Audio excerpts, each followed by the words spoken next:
रूपांजलि रापुंज़ेल की कहानी। बहुत समय पहले की बात है। एक गांव से में एक दयालु दंपति रहते थे।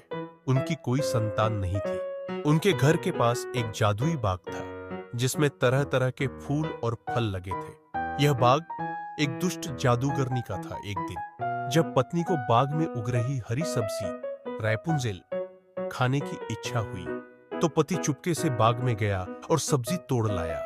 लेकिन जादूगरनी ने उसे पकड़ लिया।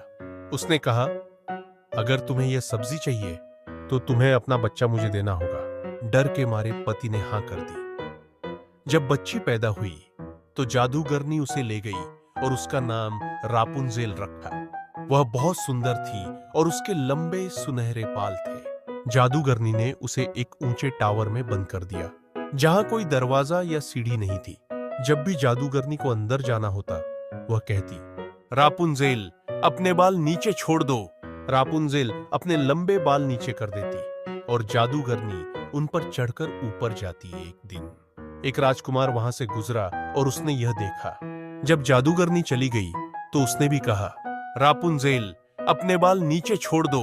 रापुंज़ेल ने बाल छोड़ दिए और राजकुमार टावर में आ गए। दोनों दोस्त बन गए और फिर एक दूसरे को पसंद करने लगे।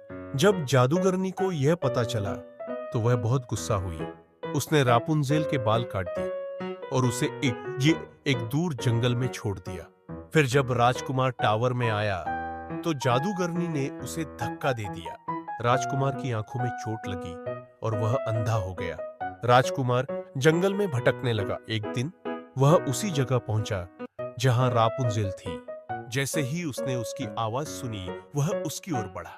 रापुंज़ेल ने खुशी से उसे गले लगाया और उसकी आंखों पर अपने आंसू गिरा दिए। जादुई रूप से राजकुमार की आंखें ठीक हो गईं। इसके बाद राजकुमार रापुंज़ेल को अपने महल ले गया। वहां वे खुशी खुशी रहने लगे। शिक्षा, प्यार और हिम्मत से हर मुश्किल को हराया जा सकता है।